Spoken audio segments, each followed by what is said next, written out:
నమస్తే, నేను మీ వాసా లక్ష్మణ. నిన్న మనము ఒక వీడియో పెట్టాం. పొద్దున పున్నం ప్రభాకర్ మమ్మల్ని చంపుతా అనుకుంటున్నావా అని ఒక వీడియో పెట్టాం. మన వీడియో పెట్టిన దానికి కావచ్చు, నేత కార్మికుల నిరంతర పోరాటం కావచ్చు, బండి సంజయ్ గారు కావచ్చు, ఇట్లా ఇవన్నిటి పోరాట ఫలితము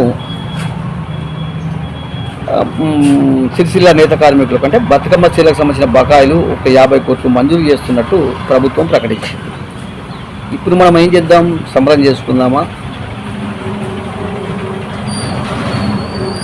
టప పోయి కాంగ్రెస్కు ఓటేద్దామా? ప్రతి పద్మశాలి సోదరుడు ఖచ్చితంగా, నేను పద్మశాలి బిడ్డను అనుకునే ప్రతి పద్మశాలి సోదరుడు ఖచ్చితంగా ఈ వీడియో చూడండి, షేర్ చేయండి. ఇప్పుడు కాంగ్రెస్ ప్రభుత్వం ఏర్పడిన తర్వాత మొత్తం సిరిసిల్ల కాడ నేత పరిశ్రమ సంక్షోభంలోకి వెళ్ళిపోయింది, బంద్ పడ్డది. మొత్తం పని బంద్ చేసి 2 నేత కార్మికులు ఆత్మహత్యలు చేసుకున్నారు. ఉపాధి కరువు 100 రోజుల కాలంలో 2 నేత కార్మికులకు ఆత్మహత్యలకు కారణమైంది కాంగ్రెస్ ప్రభుత్వం. 2 చచ్చిపోయిన తర్వాత ఒక 50 కోట్లు మంజూరు చేస్తున్నాం, పండగ చేసుకోండి, మాకు ఓట్లు వేయాలని చెప్పి కాంగ్రెస్ ప్రభుత్వం చెప్తుంది. ఓకే, కొద్దిగా మాట్లాడుకుందాం. బతుకమ్మ సీలకు సంబంధించి 350 కోట్లు రావాల్సి ఉంది బకాయి. అది గత ప్రభుత్వంతో మాకు సంబంధం లేదు. ప్రభుత్వాలు మారితే మా సమాజానికి ఎందుకు నష్టం చేస్తారు? 350 కోట్లు రావాల్సి ఉంది. అందులో ఎంత ఇచ్చిండ్రు? 50 కోట్లు. ఇంకొకటి, టిప్పు పథకం డబ్బులు లేవు, పావుల వడ్డీ లేదు, సబ్సిడీ లేదు, యారన్ సబ్సిడీ లేదు, జిఎస్టీ లేదు.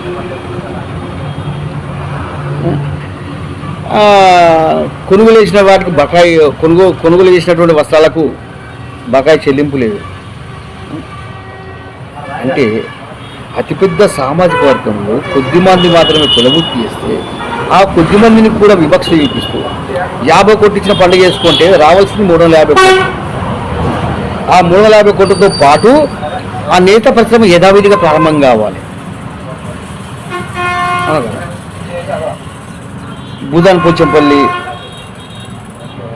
వాళ్ళకి ఫోన్ చేస్తే నిజంగా నాకు కండపూరి నీళ్ళు వచ్చినాయి. టిప్పు పథకం డబ్బులు వస్తలేవు, యారన్ సబ్సిడీ వస్తలేదు, ఆ 40% సబ్సిడీ వస్తలేదు, పావుల వడ్డీ వస్తలేదు, తర్వాత జిఎస్టీకి సంబంధించిన డబ్బులు అవి వస్తలేవు. ఏవి రాకుండా 50 కోట్లు అంటే బిచ్చగాలమా మేమేమన్నా? మా వాళ్ళు పనిచేసిన దానికి డబ్బులు ఇవ్వమంటున్నామండి. మీరేం పుక్కట్లు ఇస్తలేరు, మీ ఇంటికి దొరుకుని వస్తలేరు. మా వాళ్ళు పనిచేసిన మొత్తం పైసలు ఇవ్వమంటున్నాము. అర్థమైందా? బతుకమ్మ సీలకు సంబంధించిన 350 కోట్లు ఆ చేనేత సహకార సంఘాలకు, టిప్పు పథకము, జిఎస్టీ 40% సబ్సిడీ, యారన్ సబ్సిడీ, పావుల వడ్డీ, ఇంకా కొనుగోలు చేసిందట దాదాపు ఎన్నో కోట్లట. ఆ కొనుగోలు చేసిన డబ్బులు ఇవన్నీ కష్టపడ్డ పైసలే కదా. కష్టపడ్డ పైసలు మాకు ఇష్టానికి కూడా బిచ్చపు 50 కోట్లు ఇచ్చి పండుగ చేసుకోమంటే పద్మశాలి ఎట్లా కనిపిస్తున్నారా మీకు? ఆ తుమ్మల నాగేశ్వరరావు అసలు ఆయన మా శనేశ్వరానికి దాపరమైండేమో, మా పద్మశాలి శనేశ్వరానికి తుమ్మల నాగేశ్వరరావు దాపరమైంది అనిపిస్తున్నారు. ఏమన్నా అనుకోని ఆయన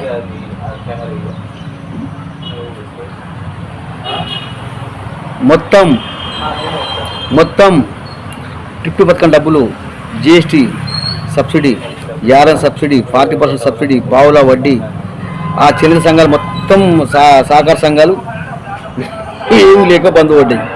సిరిసిల్ల నేత పరిశ్రమ బంద్ పడ్డది. ఇంత ఇవన్నీ ప్రారంభించండి. మా ఊళ్ళు కష్టపడ్డ పైసలే. మీ ఇంట్లోకెళ్ళి ఈ వంటలేవురా బాబు, మేము మీ ఇంట్లోకెళ్ళి ఈ వంటలేము, ఉచితాలు ఈ వంటలేము, మేము కష్టపడ్డ ప్రతి రూపాయి మాకు ఇవ్వండి. ఇవ్వకుంటే ఒకటి చెప్తున్నా, కాంగ్రెస్ పార్టీకి ఒక్క పద్మశాలి ఓటు కూడా పడదు. పద్మశాలి సోదరులు నేను చెప్పింది వాస్తవమా కాదా? నేను చెప్పింది వాస్తవం అనుకునే పద్మశాలి సోదరులు జై పద్మశాలి అంటే షేర్ చేయండి. ఎట్లా కనిపిస్తున్నారో నేను పిచ్చగాలంటే కనిపిస్తున్నావురా? అరే మా వాళ్ళు రెక్కలు ముక్కలు చేసుకొని రాత్పల్లి దినిపల్లి చేసి మొత్తం నరాలు పనిచేస్తేనే సాంచి నడుస్తాయి, మొగ్గలు నడుస్తాయి. ఆ చేసిన పైసలు ఇవ్వడానికి కూడా 50 కోట్లు ఇచ్చినాం పండుగ వేసుకో. సత్యం తోడమేకలు చంపితే మిడిసిలు ఎరిగిపోవాలి. మా పైసలు మాకు అది పడేసేసి అప్పుడు మీ ప్రభుత్వం గురించి మాట్లాడదాం. పడేయకుండా ఓట్లకు వస్తాం 50 కోట్లు ఇచ్చిన పద్మశాలి ఓట్లు లేదంటే పద్మశాలుడు పిసోలు కాదు. మొత్తం పైసలు ఇచ్చి మాట్లాడండి, లేకపోతే మా పద్మశాలి ఒక్క ఓటు పడకుండా వాసా లక్ష్మణ పద్మశాలి సమాజాన్ని జాగృతం చేస్తాడు.